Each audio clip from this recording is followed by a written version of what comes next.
نشهد أن سيدنا ومولانا محمدا عبده ورسوله. أما بعد فقد قال الله تبارك وتعالى: أعوذ بالله من الشيطان الرجيم. بسم الله الرحمن الرحيم.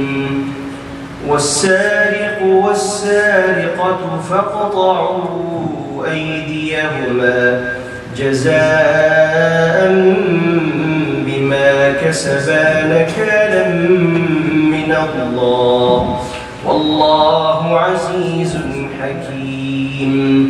فمن تاب من بعد ظلمه وأصلح فإن الله يتوب عليه إن الله غفور رحيم.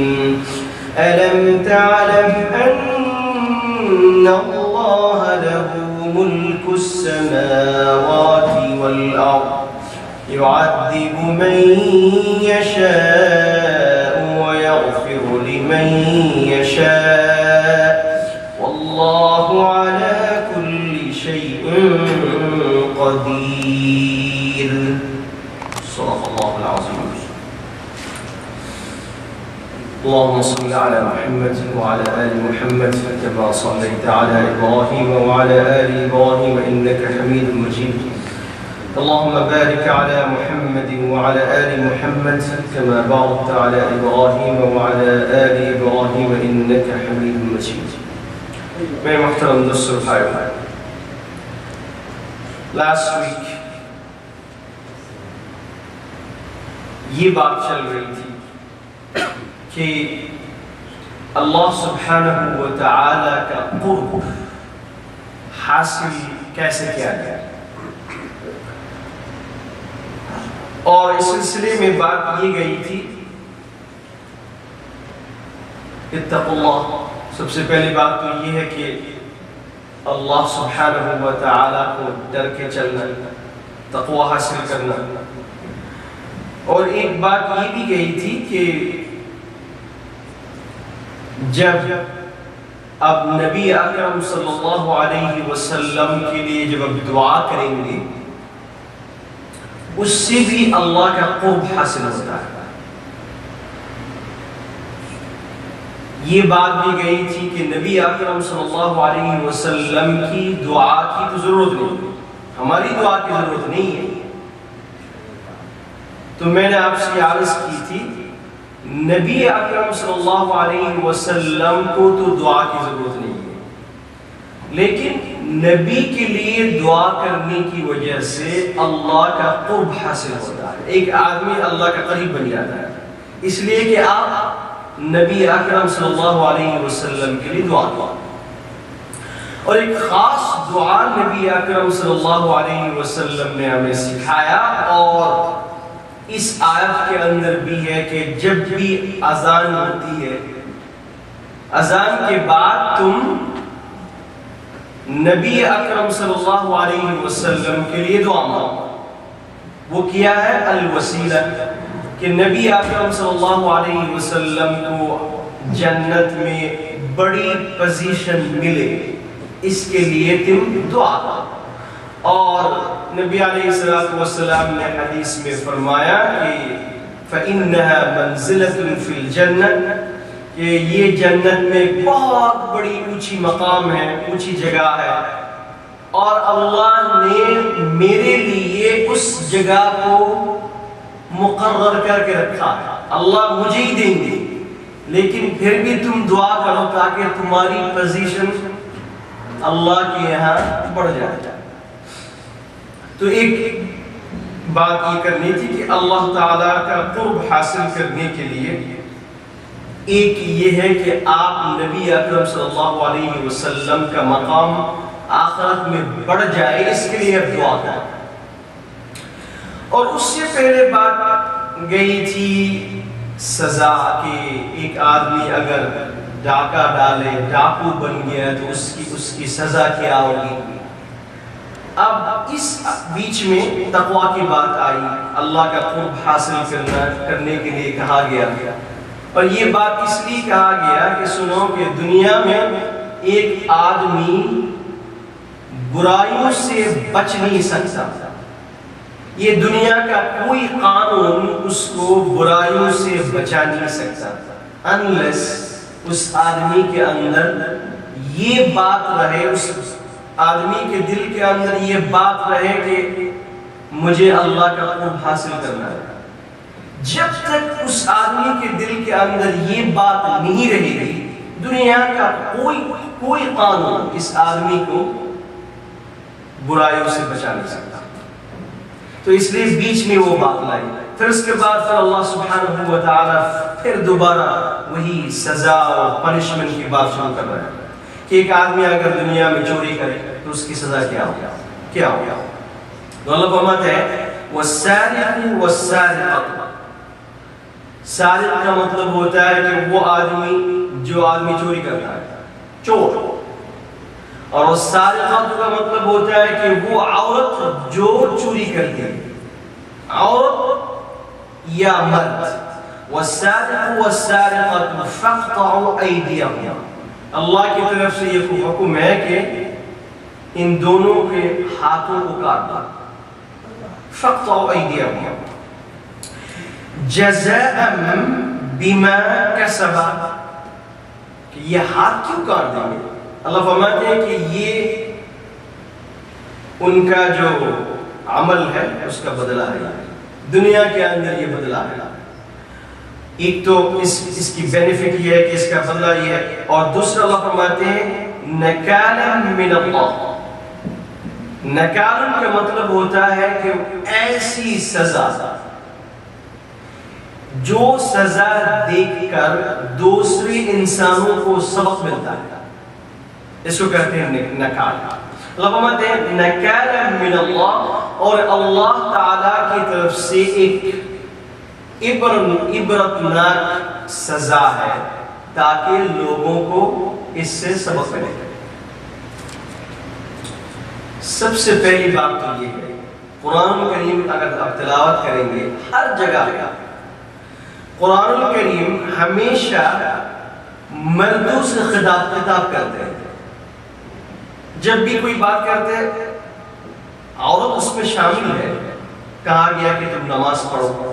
اب کوئی آدمی یہ نہیں کہہ سکتا کہ اس کے اندر تو صرف مرد شامل ہے، عورت شامل نہیں۔ ایک آیت کے اندر کہا گیا کہ زکوٰۃ دو، تو یہ سب مانتے ہیں اس بات کو کہ اس آیت کے اندر مرد بھی شامل ہے، عورت بھی شامل ہے، لیکن اس میں خطاب عورتوں کا نہیں ہوا، وہ نہیں کہ ایڈریس جو ہوا ہے وہ صرف مردوں کا۔ یہ قرآن کریم کا اصول ہوتا ہے کہ ہمیشہ جب بھی باتیں کرتے ہیں، کوئی نصیحت کرتے ہیں قرآن شریف، تو اس کے اندر مردوں کو مردوں سے خطاب کرتے ہیں، عورتوں سے نہیں کرتے، انلیس جیسے سورۃ النساء ہے۔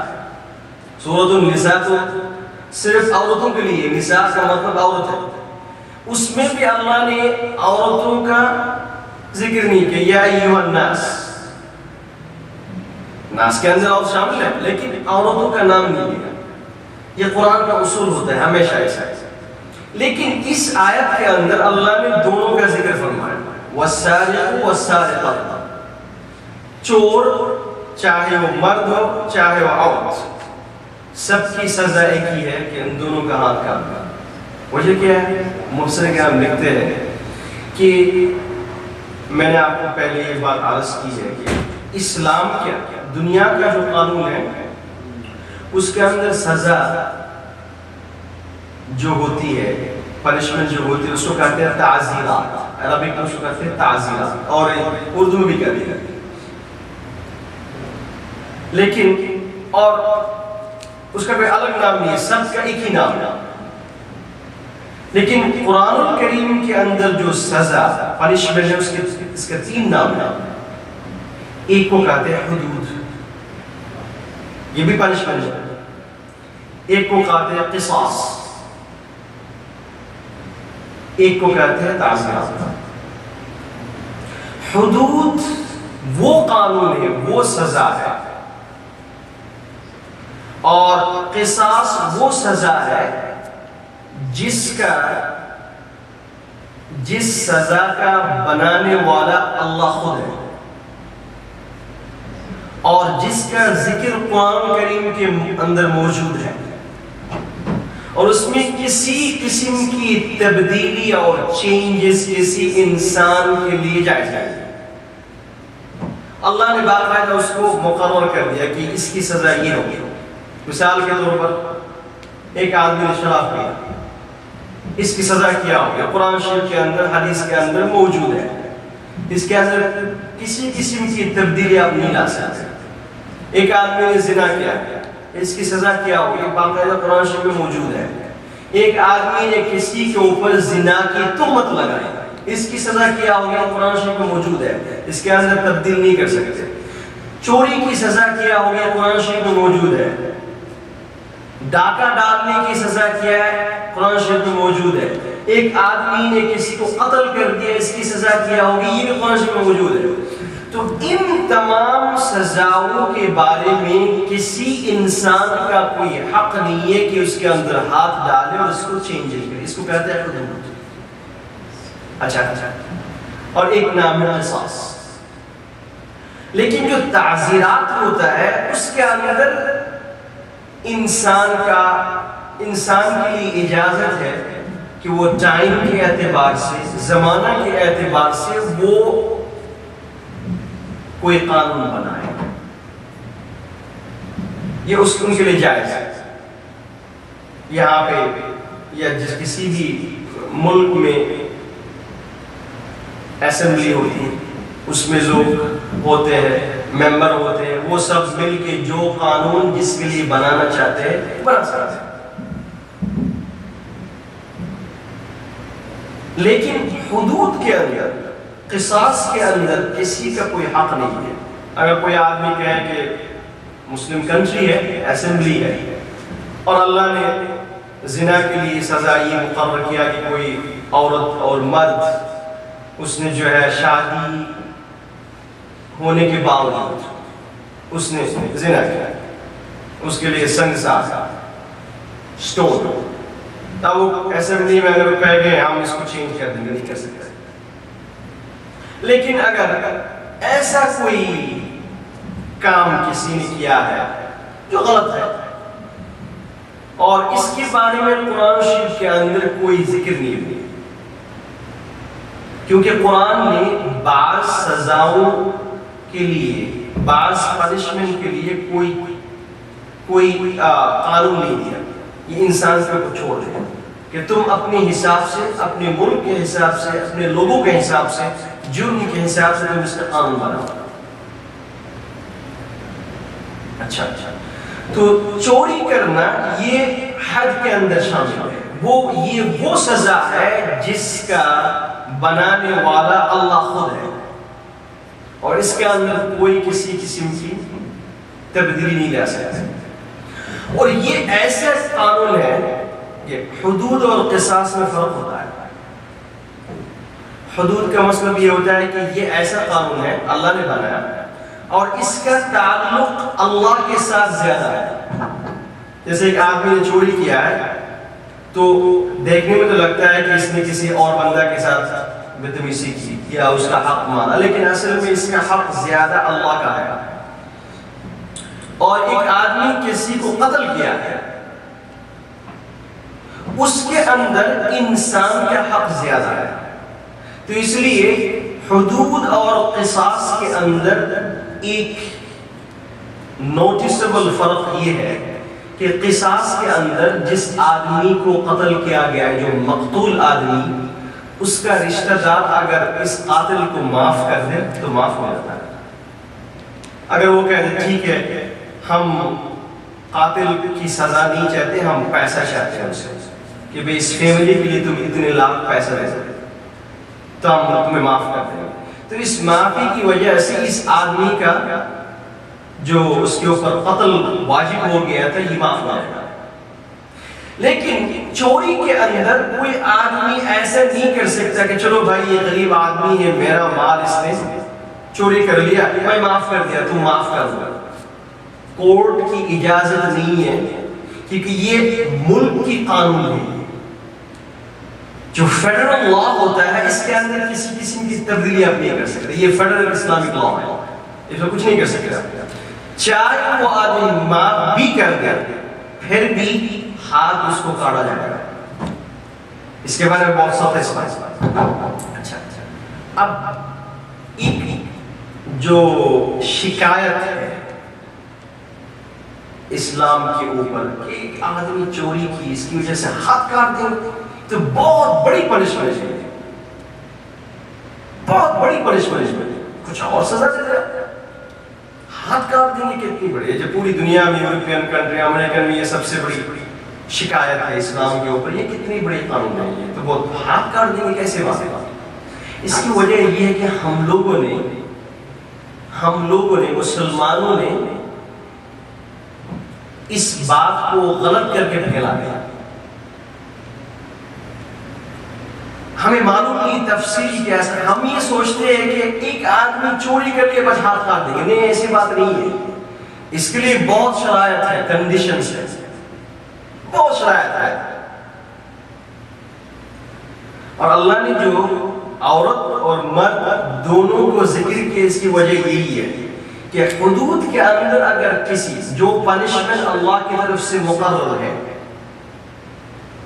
اس پنشمنٹ کے اندر اگر کسی بھی طریقہ سے شک آ گیا، شبہ آ گیا، تو اسی وقت وہ پنشمنٹ ختم ہو جاتا ہے، نہیں کر سکتے آپ۔ چوری آدمی نے کیا، اس کے لیے بہت سارے کنڈیشنز ہیں ہاتھ کاٹنے کے لیے، اگر کوئی بھی ایک کنڈیشن مسنگ ہے تو آپ ہاتھ نہیں کر سکتے۔ اچھا تو اس بات کو سمجھنے کے لیے اب سب سے پہلے بات یہ سمجھیں کہ چوری کسے کہتے ہیں۔ ہماری سوسائٹی میں چوری کا ایک مفہوم ہے، ایک چیز ہم سمجھتے ہیں کہ چوری، اور شریعت کے کورٹ میں چوری کس کو کہتے ہیں، اس کے الگ ڈیفینیشن ہے۔ اچھا ایک نمبر بات، سرقہ، جس کو عربک ورڈ کہتے ہیں سرقہ، ان کا مطلب ہوتا ہے چوری کرنا۔ اس کا مطلب یہ ہوتا ہے کہ ایک آدمی دوسرے آدمی کی ملکیت میں جو چیز ہے، ایک آدمی کے پاس کوئی چیز ہے، وہ اس کا مالک ہے، اور اس چیز کو اس نے جو مالک ہے اس آدمی نے اس چیز کو ایک سیف جگہ پہ اس کو بند کر کے رکھا ہے، اور اس آدمی نے اس چیز کو اس کی اجازت کے بغیر چھپا کے لے کے آ گیا، اس کو کہتے ہیں چوری۔ تو اس میں کئی باتیں آ گئی۔ ایک نمبر یہ ہے کہ یہ چیز کا مالک کوئی ہے، اور اس مالک نے اس چیز کو ایسے نہیں چھوڑ دیا، بلکہ اس کو تالا بند کر کے گھر کے اندر یا کسی جگہ پہ محفوظ طریقہ سے رکھا ہے اس کو، اور یہ آدمی اس چیز کو اس کی اجازت بغیر چھپا کے لے کے آ گیا۔ اس کو کہتے ہیں اسلامی کوڈ میں، اسلامی شریعت کے اندر اس کو کہتے ہیں چوری۔ اچھا آپ پہلی بات کو آپ نے لے کہ ایک مالک ہے، اس کا کوئی ایک انڈیویجول مالک ہے، یا کوئی جماعت یا کوئی گروپ اس کی مالک ہے، ملکیت ان کے اندر ہے۔ اچھا اگر یہ بات کو لیں گے تو وہ چیز، بہت ساری چیزیں چوری میں سے، چوری کی ڈیفینیشن سے نکل جائیں گے۔ نمبر ون، ایک آدمی، ایک چیز جس کا مالک،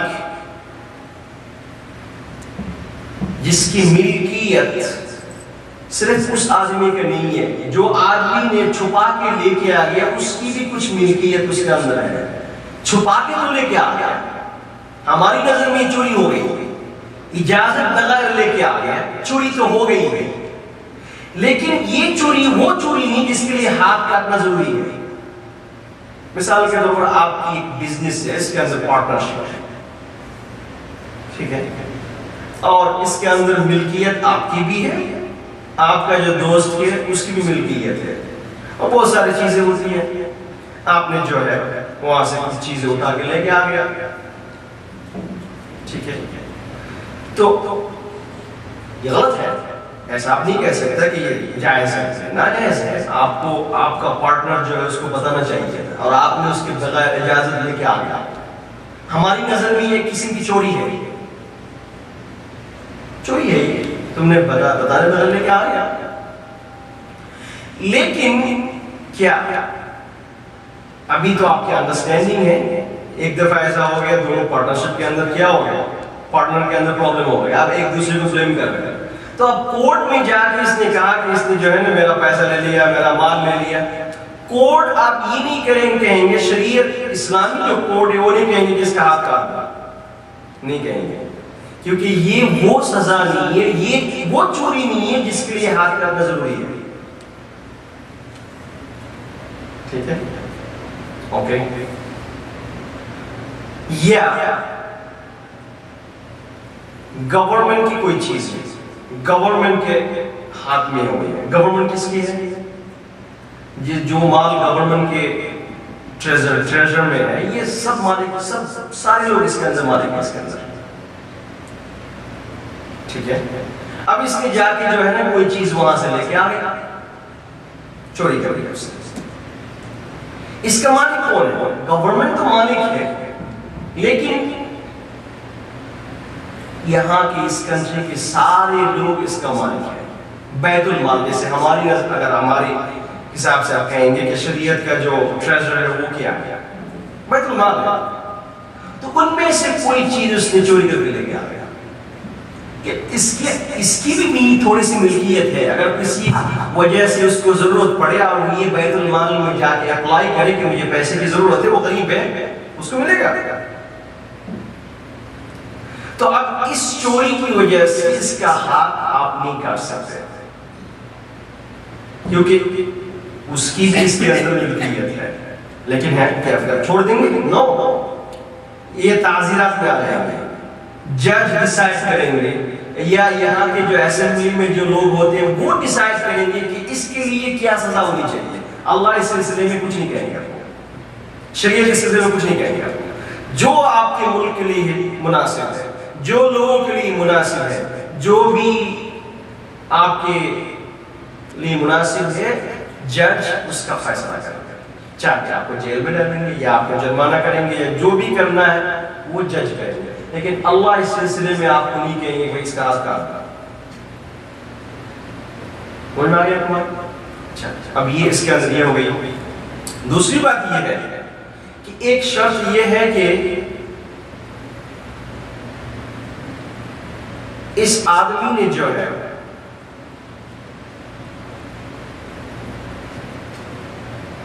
جب یہ چیز چوری کی ہے، یہ چیز کسی جگہ پہ ایسی پڑی اور مالک نے اس کو جو ہے محفوظ نہیں کیا، مثال کے طور پر آپ کے گھر پہ سامان ہے،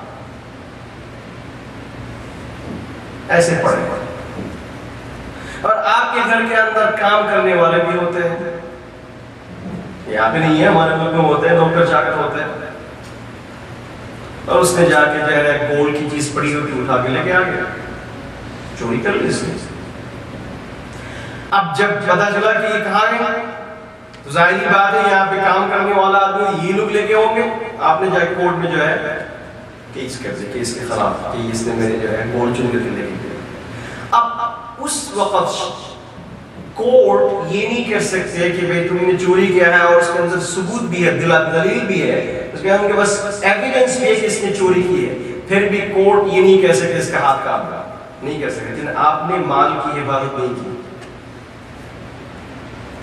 دیکھا آپ میرے ذہن میں اور آپ کے ذہن میں کیا بات ہے، جو بھی چوری کیا آپ کا آپ دوسری طرف نہیں کر سکتے آپ، کیونکہ آپ نے اس چیز کو حفاظت نہیں کی، اوکے، آپ گھر کے اندر نہیں، مثال کے طور پر آپ نے ایک گھر کے اندر کوئی چیز تالا بند کر کے رکھا ہے، اس نے جا کے چوری کر دی. اب شریعت آ جائے یہ مال کی حفاظت تھی، تم نے اس تالا کو توڑا، اندر گیا اور تم نے چوری کیا، اب ہاتھ کاٹ دیں گے. ٹھیک ہے. اچھا اس کے اندر یہ بھی چیز آ سکتی ہے، مسجد کے اندر آپ آئے، یہ کھلی جگہ ہے، یہ پبلک کی جگہ ہے، آپ نے کوئی ٹیلی فون چھوڑ دیا اور ایک آدمی کے اندر عادت ایسی ہے کہ وہ ہمیشہ جو بھی چیز ملتی ہے اس کو لے کے چلا جاتا ہے. اس کو ملا ہے ٹیلی فون، اس نے لے کے چلا گیا. بعد میں پتا چلا کہ اس آدمی کے پاس آپ کا، آپ لوگوں کو اس سمجھنا بہت مشکل اس لیے کہ ہمارے پاس شریعت کا قانون نہیں ہے، کوڈ ہمارے پاس نہیں ہے. ملک ایسا ہے کہ کوئی بھی نہیں ہے کسی جگہ اسلامی قانون، ورنہ اسلامی قانون جہاں پہ ہوگا وہاں پہ انسان کوئی ظلم، کوئی چوری، کوئی ڈاکہ سوچ بھی نہیں سکتا. ایک آدمی ٹیلی فون کے اندر ہاتھ لگائے گا، ہو ہی نہیں سکتا. تو اس آدمی جو ہے نا ٹیلی فون لے کے چلا گیا اور آپ کو پتا چلا، آپ نے جائے کورٹ میں بتایا کہ اس آدمی نے میرا فون چوری کیا اور آپ کا مقصد یہ ہے کہ چوری بند کرنا ہے. معمولی سی بات ہے، لیکن آپ بڑے اچھے انسان، آپ یہ سمجھتا ہے کہ چوری کیوں کرے گا، چوری بند کرنا ہے سوسائٹی میں، تو اس لیے آپ نے کورٹ میں جا کے بتایا، اس کو بولا ہاں میں نے چوری کی، میرے پاس ہے. اب کورٹ یہ نہیں کہہ سکتے کہ چلو اس کا ہاتھ اب کاٹ دو. کیوں؟ اس لیے کہ اس نے ایسی جگہ سے یہ چیز چوری کی جو پبلک پلیس ہے اور یہ کھلا بالکل ہی پڑی ہوئی تھی وہاں پہ، آپ ہاتھ نہیں کر سکتے. آپ گئے کسی پارک میں جا گیا اور آپ نے جو ہے اپنا گاڑی وہاں پہ پارک کر دیا، چور آیا گاڑی اٹھا کے لے کے چلا گیا. ٹھیک ہے، چوری تو کی ہے، کیا آپ ہاتھ کاٹ سکتے؟ نہیں. ہاں اگر آپ گراج کے اندر ہے اور آپ نے اس کو لاک کر کے رکھا ہے، باقاعدہ اپنی جگہ پر ہے، اس جگہ پہ کسی پبلک کی جانے کی اجازت نہیں ہے، آپ کی پارکنگ لاک ہے، اس نے وہاں سے چوری کر لی، تو اب کورٹ کہے گا ہاتھ کاٹ اس کا. لیکن پبلک پلیس سے لے کے چلا گیا، نہیں اوپن پلیس ہے، وہاں سے اگر لے کے چلا گیا آپ ہاتھ نہیں کر سکتے. مسئلہ میں آنے کو تو ایک کنڈیشن پہلے یہ بات کی کہ مالک ہونا ضروری ہے. نمبر 2 کنڈیشن یہ کہ وہ ایسی جگہ پہ ہو جو بالکل سیکیور ہے.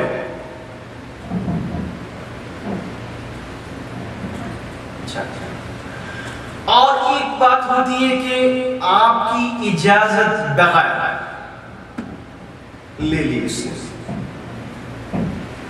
اور آپ نے بڑے اچھے انسان ہیں، آپ نے آپ کے گھر پہ کوئی آدمی آتا رہتا ہے، آپ نے ان کو کہا کہ دیکھو یہ تمہارا گھر، یہ میرا گھر ہے، تمہارا ہی گھر ہے، یہ تمہارا ہی گھر ہے، جو چیزیں یہاں پہ ہے تم استعمال کر سکتے ہو، تمہارے لیے بھی اجازت ہے. اس نے استعمال کرنا شروع کی. ایک دن اس کے ذہن میں بات آئی کہ چلو ایک تو لے کے چلتا ہے، لے کے چلا آگے. اس نے اجازت بغیر تو لے کے آ گیا، لیکن آپ کی اجازت اس کے اندر تھی، آپ کی اجازت اس کے اندر تھی، لیکن اس نے اس اجازت کو غلط استعمال کیا ہے، الگ بات ہے، لیکن اجازت آپ کی طرف سے تھی. اب یہ نہیں کہہ سکتے آپ کہ چلو ٹھیک ہے اس نے چوری کی ہے اس کا ہاتھ کاٹنا ضروری نہیں کہہ سکتے آپ، کیونکہ آپ نے اجازت دے دی. یہ تمام کنڈیشن کے ساتھ اگر کوئی آدمی چوری کی تو پھر ہاتھ آپ کاٹ سکتے ہیں، ایسے نہیں آپ نہیں کر سکتے. اچھا تو اللہ فرماتے ہیں وَالسَّارِقُ وَالسَّارِقَةُ فَاقْطَعُوا أَيْدِيَهُمْ، چور مرد، چور عورت، ان دونوں کے ہاتھ کاٹا.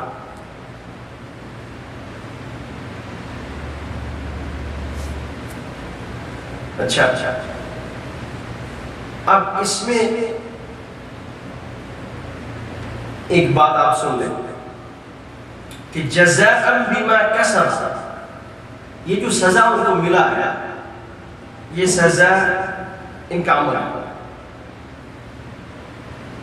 نکالا من اللہ، اللہ نے کہا کہ یہ سزا اللہ کی طرف سے ہے. یہ من اللہ ورڈ اللہ استعمال کر کے قرآن کریم کا ہر ایک ورڈ، ہر ایک لفظ اس کے اندر میننگ ہوتی ہے. اللہ نے کہا کہ من اللہ، اللہ کی طرف سے. وہ جو بات میں نے آپ سے کہی تھی کہ کچھ سزائیں ایسی ہے جو اللہ کی طرف سے مقرر ہے، حدود، اس کے اندر آپ کسی قسم کی چینجز نہیں لا سکتے، چینجز نہیں لا سکتے آپ. تو اللہ اس طرف اشارہ کیا من اللہ هذا من حدود اللہ، یہ اللہ کا حدود ہے، یہ اللہ کی طرف سے ہے، تم اس کو چینج نہیں کر سکتے. نکالا من اللہ، تو اب آپ کو بات سمجھ میں آ گئی کہ سرقہ، چوری اسلامی نظر میں، شریعت میں چوری کسے کہتے ہیں؟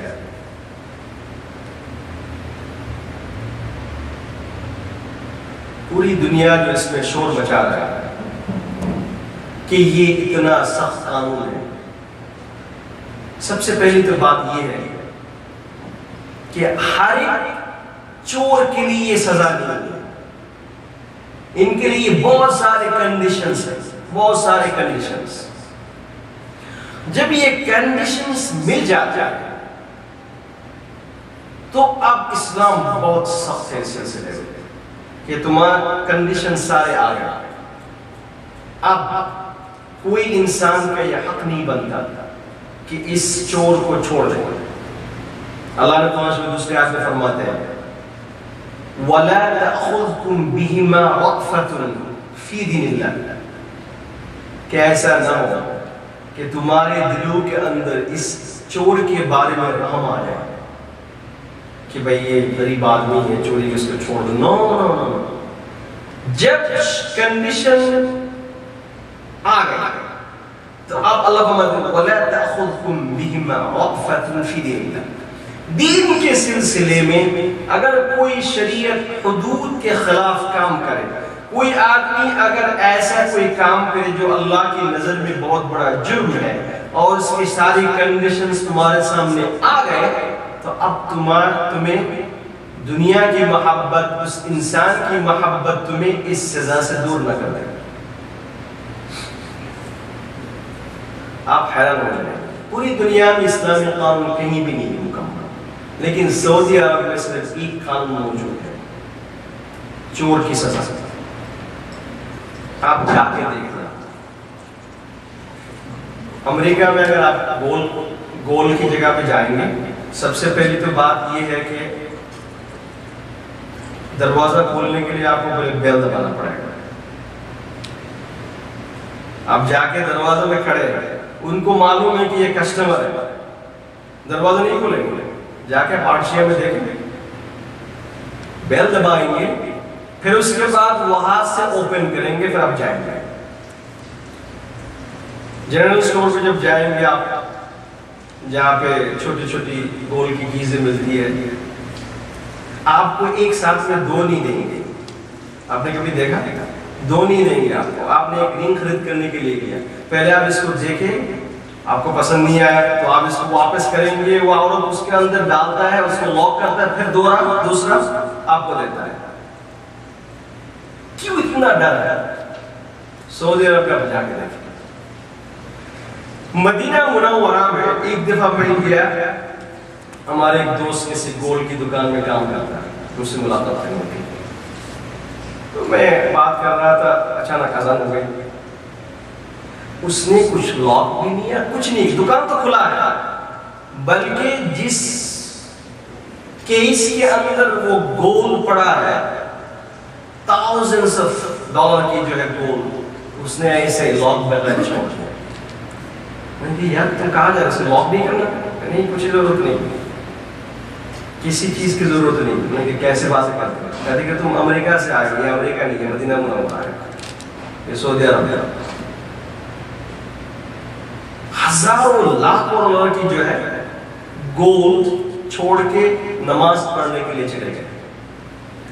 کوئی ان انسان کی ہمت نہیں ہے کہ اس کے اندر ہاتھ ڈالے. کیا ہے اس کے اندر؟ کیا اتنا بڑا قانون ہے؟ کیا آپ جب سعودی عرب میں جاتے ہیں کہ ہر گلی میں آپ دیکھتے ہیں کہ دو انسان ہاتھ کڑا ہوا گھوم رہے ہیں، پھر رہے ہیں؟ یہ صرف ایک بات ہے کہ اگر آپ ہاتھ کاٹتے رہیں گے تو اس سارے لوگوں کے ہاتھ کاٹ جائیں گے. آپ کو پتہ نہیں، مجھے آپ تک نظر نہیں آتی کہ ایک آدمی ہاتھ کاٹا ہوا گھوم رہا ہے. نظر نہیں ہے، میں تو بہت گھما پھرا.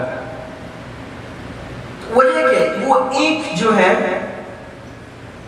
دہشت، ایک ڈر، اگر پکڑا گیا تو پھر ہاتھ کاٹ جائے گا. اللہ فرماتے ہیں نکالا من اللہ، یہ عبرتناک سزا ہے. اس کا مطلب یہ نہیں کہ روزانہ، ہر مہینہ، ہر سال ہزاروں لاکھوں انسان چوری کریں گے اور ہاتھ کاٹ دیں گے. نو نو نو نو. صرف ایک قانون کی وجہ سے سارا بن رہا ہے، سارا بن رہا ہے. یہ ایک الگ بات ہے کہ اتنا سخت قانون کیوں ہے. میں آپ کو سمجھایا کہ قانون ہر کے لیے نہیں ہے، ہر چور کے لیے نہیں ہے. دوسری بات یہ ہے کہ اور یہ سزا اس لیے مقرر کیا کہ تاکہ لوگ سدھر جائیں، اس کے اندر ہاتھ نہ ڈالیں. نکالا من اللہ، عبرتناک سزا ہے. اور اس سزا کی ڈر کے مار جو ہے سارے انسان، چاہے مسلمان ہو چاہے غیر مسلمان ہو، ایک آدمی بھی چوری کرنا نہیں ہے. اس لیے اللہ فرماتے ہیں بہت ہی، لیکن شکایت یہی ہے کہ اتنا سخت قانون کی ضرورت کیوں. بس میں نے آپ کو بتایا کہ سخت قانون اس لیے نہیں ہے کہ لوگوں کا ہاتھ کاٹنے کے لیے. سخت قانون اس لیے اللہ نے قرآن شریف میں قصاص کے بارے میں بیان فرمایا کہ ایک آدمی اگر قتل کرے اور یہ ثابت ہو جائے کہ اس نے قتل کیا ہے، اس کو قتل کرو. ایسا قتل نہ کرو، پورا ملک میں جو ہے اناؤنسمنٹ کرو، radio, television, everywhere, کہ ایک قاتل کی سزا ہوگی. پوری سارے اور پبلک بڑی پلیس کے اندر اس کو لے کے جاؤ، سب کے سامنے اس کو قتل کرو. دیکھنے میں تو بہت ہی، سننے میں اتنا لگتا ہے کہ کیسی ہے قانون، لیکن اللہ نے فرمایا وَلَكُمْ فِي الْقِصَاصِ حَيَاتٌ. تم تو یہ سمجھ رہے ہو کہ اس کے اندر جو ایک آدمی کی موت ہو رہی ہے، نہیں، اس آدمی کی موت کی وجہ سے پوری انسانیت کی حیات باقی رہے گی. پوری انسانوں کی حیات، زندگی باقی رہے گی. ایک آدمی مر گیا لیکن ایک آدمی کی موت کی وجہ سے ہزاروں لاکھوں انسانوں کی زندگی بچ گئی. یہ قانون، یہ صرف ہماری شریعت کے اوپر جو ہے یہ ہے، بدنام ہے کہ یہ ہو رہا ہے، یہ ہو رہا ہے. لیکن اگر آپ دیکھیں گے جو واقعی، جو پریکٹیکل اگر دیکھیں گے، ایک آدمی چوری کی، اس نے یہ جیل میں گیا، یہ جیل میں گیا. جیل میں جانے کے بعد اس کو اور بھی بڑے بڑے چوروں کے ساتھ ملاقات ہو گئی. تو اب کیا ہوا اس کے ساتھ؟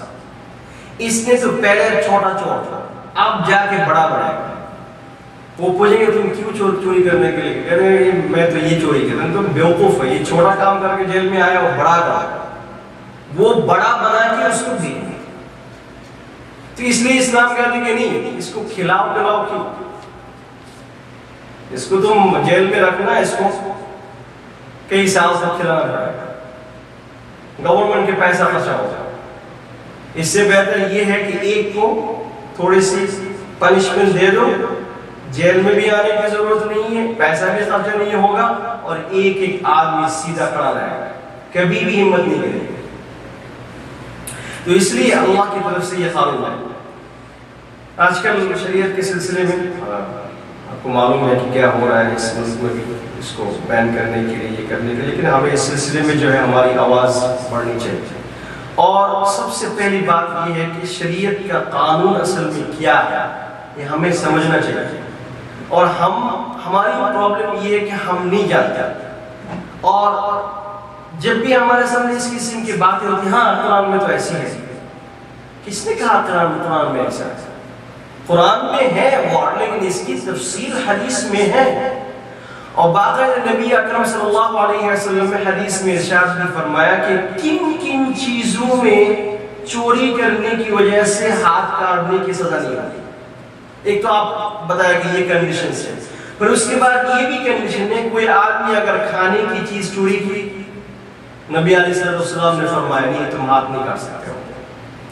نبی علیہ السلام نے فرمایا کہ ایک آدمی جو ہے کسی جگہ پہ گیا اور درخت کے اندر فروٹس ہے اس نے اٹھا کے کھا لیا، نو آپ اس کا ہاتھ نہیں کاٹ سکتے، ہاتھ نہیں کر سکتے آپ۔ اور اسی طریقہ سے نبی اس نے فرمایا کسی نے گوشت چوری کی، کھانے کی چیز، چاہے وہ پکا ہو چاہے کچا ہو، تم ہاتھ نہیں کر سکتے۔ مطلب نبی اس نے فرمایا ہر وہ چیز جو انسان کھاتے ہیں یہ فوڈ ہے، اور اس نے جا کے چوری کی، ہاتھ کاٹ نہیں سکتے۔ اچھا تو پھر چھوڑ دیں گے اسے؟ نہیں، میں نے آپ کو بتایا کہ اس سلسلے میں اس ملک کے جو ہے لوگ فیصلہ کریں گے، اسمبلی قانون بنائے گی کہ اس کا قانون کیا ہو سکتا ہے، کیسے چوری بند کیا جائے۔ ایک آدمی گیا، ایک بچہ گیا 18 ایئرز 16 ایئرز کا بچہ، وہ سٹور میں گیا، اس نے چپس اٹھا کے لے کے آ گیا چوری کر کے، یہ کھانے کی چیز ہے۔ تو آپ کہیں گے اگر اسلامی قانون ہوتا تو ہم اس کا ہاتھ کاٹتے، نہیں کر سکتے، کھانے کی چیز ہے۔ اس نے جا کے ڈرنک، اور نبی صلی اللہ علیہ وسلم نے یہ بھی فرمایا کوئی آدمی ایسا کوئی چوری کیا، شراب چوری کیا، یہ بھی کھانے کی پینے کی چیز ہوتی ہے، لیکن ہاں حرام الگ بات ہے، اس نے جو کہ چوری کر کے لے گیا، تو آپ ہاتھ نہیں کر سکتے کیونکہ یہ پینے کی چیز ہوتی ہے، یہ کھانے پینے کی چیز ہے۔ میں نے آپ کو بتایا اس کے اندر بھی فقہاء نے لکھا ہے کہ اس کی قیمت کتنی ہونی چاہیے، ٹھیک ہے کھانے پینے کی چیز نہیں، فروٹس نہیں، کچھ بھی نہیں ہے، لیکن اس کے اندر ایک مقدار ہونا چاہیے کہ کتنی قیمتی چیز ہے وہ۔ ایک حدیث میں ابن عباس فرماتے ہیں نبی علیہ السلام نے فرمایا کہ جنگ کے میدان میں جنگ کرنے کے لیے جو ڈھال استعمال کرتے ہیں اس کی جو قیمت ہے، اگر تم نے کسی نے ایسی کوئی چیز خرید میں چوری کی جس کی قیمت اتنی مقدار کی ہے تو پھر اس کا ہاتھ کاٹ سکتے، اس سے کم ہو تو نہیں کاٹ سکتے۔ اب فقہاء کرام ایون صحابہ کرام رضوان اللہ اجمعین نے اس کی قیمت لگائی، اس کی قیمت کتنی، اس وقت نبی علیہ السلام کے زمانے میں اس کی قیمت کتنی تھی؟ ابن عباس نے فرمایا کہ اس قیمت جو ہے 10 درہم ہے اس وقت۔ عائشہ صدیقہ رضی اللہ تعالیٰ عنہ نے فرمایا کہ اس وقت قیمت تھی اس کی 3 درہم۔ انس بن مالک رضی اللہ عنہ فرماتے ہیں کہ اس وقت اس کی قیمت کی 5 درہم۔ اب جب یہ سب احادیث آئے فقہاء کرام کے سامنے، اب فقہاء کرام کے اندر اختلاف ہوا کہ اب اس کی کتنی قیمت ہوگی۔ اب امام ابو حنیفہ رحمۃ اللہ فرماتے ہیں کہ چونکہ اس کی قیمت 10 درہم تھا تو 10 درہم ابھی بھی ہے، ٹھیک ہے۔ امام شافعی اور مالک کہتے ہیں کہ نہیں، عائشہ کی حدیث کہتے ہیں جس میں ہے 3 درہم وہ ہم لیں گے۔ تو اس قسم کی بات ہے تو اس کے اندر بھی مقدار ہے کہ کتنی قیمت ہونی چاہیے۔ ایسے آپ چوری معمولی سی چوری کی ہے، اور ایک حدیث میں یہ بھی ہے عائشہ نے فرمایا کہ نبی اکرم صلی اللہ علیہ وسلم کبھی بھی معمولی چیز پر ہاتھ نہیں کاٹتے تھے، حکم نہیں دیتے تھے۔ اور ہمارے ذہن میں تو یہ بات ہے کہ جو بھی چوری ہو، جس قسم کی چوری ہو، ہم ہاتھ کاٹتے ہیں۔ اسلام ایسا نہیں ہے۔ اچھا، ایک تو یہ مقدار بھی ہونا ضروری ہے، اور اس طریقہ سے نبی صلی اللہ علیہ وسلم نے خاص کر کے بتایا بھی کہ ان تمام چیزوں میں چوری کی ہاتھ کاٹنے کی سزا نہیں، جیسے میں نے آپ کو بتایا کھانے پینے کی چیز ہو، اس طریقہ سے فروٹس ہو، پھر اس کے بعد یہ سب چیزیں، اور وہ بھی اگر بہت قیمتی چیز ہے اور وہ بھی کسی پبلک پلیس میں پڑی ہے اور اس نے چوری کی، اس میں بھی آپ نے ہمارے لیے اجازت نہیں کہ اس کا ہاتھ آپ کاٹ دیں۔ چاہے ایک گاڑی کی مرسیڈیز گاڑی جو بہت بڑی قیمتی ہے اور آپ نے اس کو پارکنگ لاٹ میں کسی اور جگہ پہ پارکنگ پلیس میں جو آپ نے اس کو پارک کر دیا، چوری ہو گئی، اس کی سزا نہیں ہوئی کہ آپ ہاتھ کاٹ دیں، پبلک پلیس میں۔ تو خیر، تو آپ اس میں آپ لے لیں، اللہ فرماتے ہیں وَالسَّارِقُ وَالسَّارِقَةُ فَاقْطَعُوا أَيْدِيَهُمَا جزاء بما كسبا نكالا من الله والله عزيز حكيم۔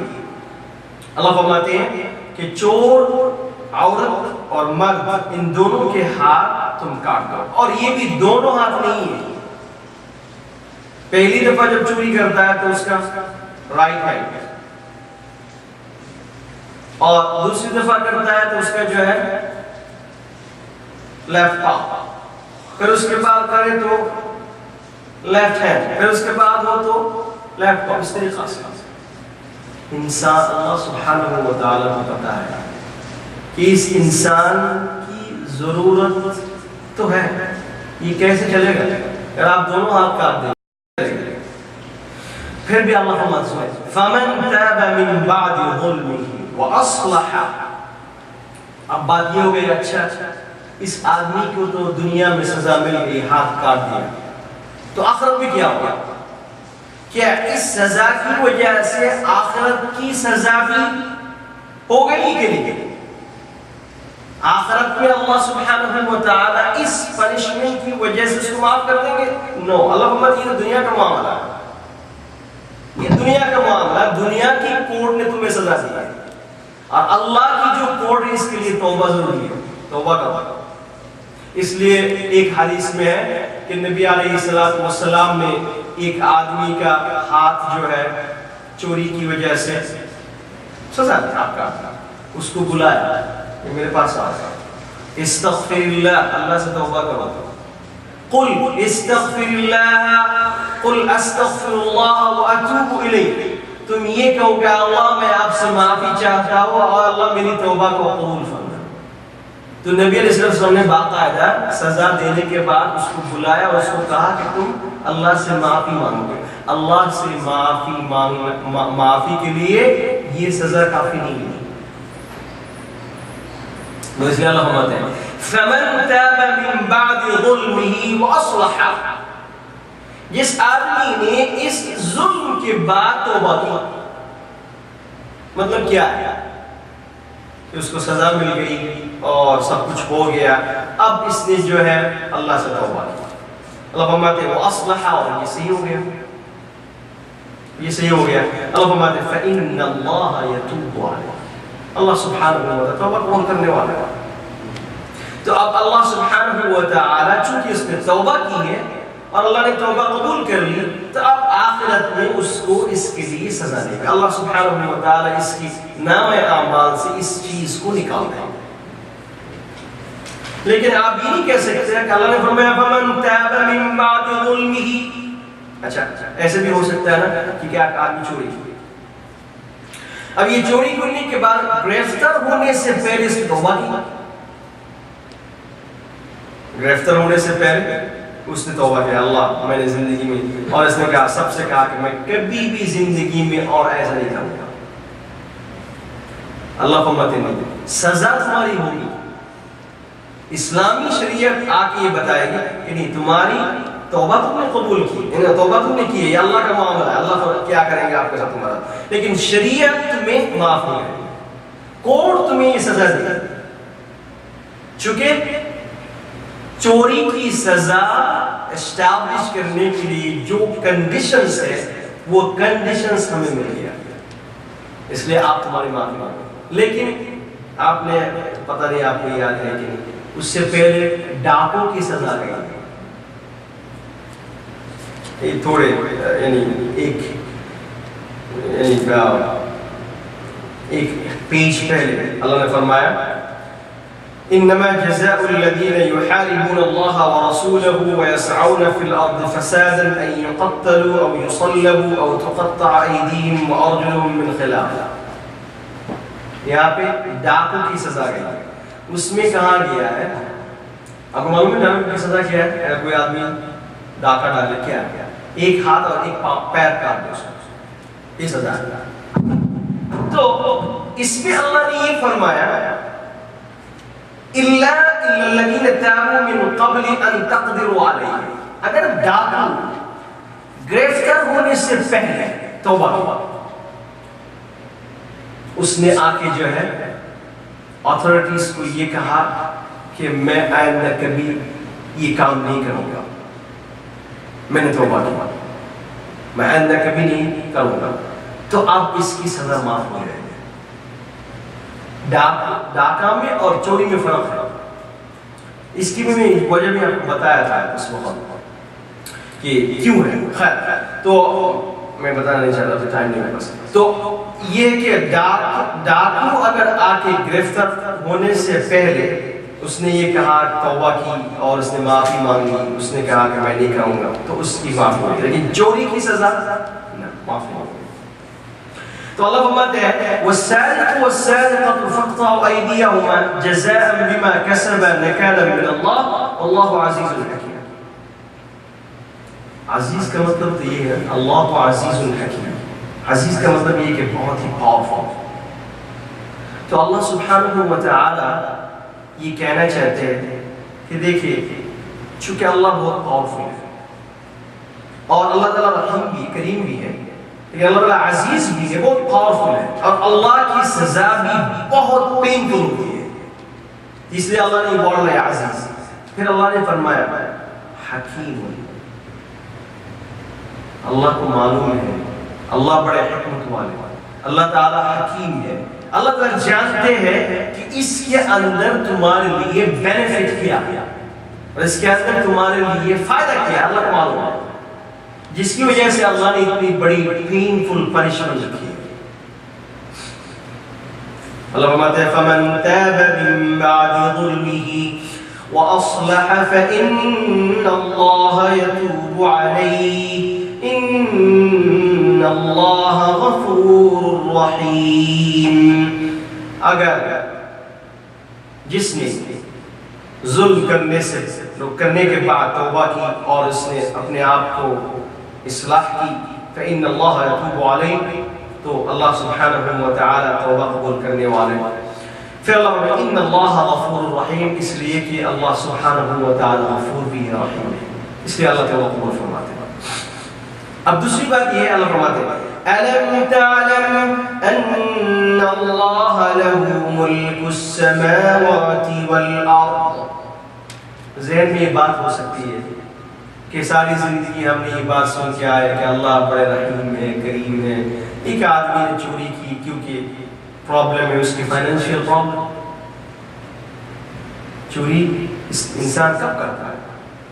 بعض لوگ ایسے ہوتے عادت بن گئی، لیکن بہت سارے ایسے بھی ہوتے ہیں کھانے پینے کی چیز نہیں ہے، فیملی کو سنبھالنے کی جو ہے نا کوئی ہے نہیں، اب مجبور ہو کے چوری کرتا ہے. تو ایک آدمی مجبوری کی وجہ سے چوری کی اور اللہ نے اتنی بڑی سزا دی. اللہ فرماتے ہیں الم تعلم، تمہیں معلوم نہیں ہے الم تعلم ان اللہ له ملک السماوات والارض، زمین اور آسمان میں جو کچھ ہے سب کا مالک اللہ. یعذب من یشاء، یہ تو اللہ تعالیٰ بہت بڑا ہے، اللہ کی ذات بہت بڑی ہے اور اللہ جس کو چاہتے ہیں سزا دیتے ہیں. وَيَغْفِرُ لِمَن يَشَاءُ، اور اللہ سبحانہ و تعالی جس کو چاہتے معاف بھی تو کر دیتے ہیں. اللہ کے اندر دونوں چیزیں ہیں، اور اگر دونوں چیزیں کسی کے اندر نہیں ہے تو بیلنس کیسے ہو؟ اللہ تعالی معاف بھی کرتے ہیں اور اللہ سبحانہ و تعالی کی پنشمنٹ بھی زیادہ ہوتی ہے. اللہم اتب اللہ علی کل شیء قدیر، اور اللہ سبحانہ و تعالی ہر چیز پر قادر ہے. اللہ چاہے تو معاف بھی کر دیتے ہیں، اللہ تعالی چاہتے ہیں تو سزا بھی دیتے ہیں. تو اس لیے کہ ہمیں آج دنیا کو یہ سمجھانا ہے، اور سب سے بات یہ ہے کہ جب کہ آپ کو شریعت کے بارے میں علم نہیں ہے، تو اس لیے جن جن چیزوں کے بارے میں، جن جن قانون کے بارے میں آج کی دنیا کی کمپلین ہے، آپ کو اس سلسلہ میں اسٹڈی کرنی چاہیے، آپ کو پوری تفصیلی بات معلوم ہو جانا چاہیے، تاکہ اگر کوئی آدمی کچھ بات کہے تو پھر آپ کہہ سکتے ہیں کہ بھئی یہ ہر ایک آدمی کے لیے نہیں ہے، اور اسلامی قانون ایسی ہوتی ہے، اسلامی قانون ایسی ہوتی ہے۔ اور آج کل یہ سمجھانا بہت امپورٹنٹ ہے، کیونکہ ہمارے پاس یہ انفارمیشن آ رہی ہے کہ آج کل اس کنٹری میں جو ہے شریعت کو بین کرنے کی کوشش کر رہے ہیں۔ اگر آپ نہیں سمجھائیں گے اور نہیں سمجھیں گے تو پھر اس کو کون سنبھالے گا، کون سمجھائے گا؟ حالانکہ شریعت کے قانون ایسے نہیں ہے، شریعت کے قانون بہت ہی اعلیٰ ترین قانون ہے، اور اللہ تعالیٰ کو بہت پسند ہے، اور انسان اگر اس کی حقیقت صحیح طریقہ سے معلوم کرے تو ان کو بھی اس قانون سب سے زیادہ اچھی قانون دنیا میں ان کے نزدیک بھی ہوگی، لیکن ضروری ہے کہ ہم سمجھیں۔ اللہ تعالیٰ ہم سب کو قبول فرمائے۔ وآخر دعوانا الحمد للہ رب العالمین۔ جزاکم اللہ خیر۔ سبحان اللہ وبحمدہ، سبحانک اللہم وبحمدک، نشہد ان لا الہ الا انت، نستغفرک۔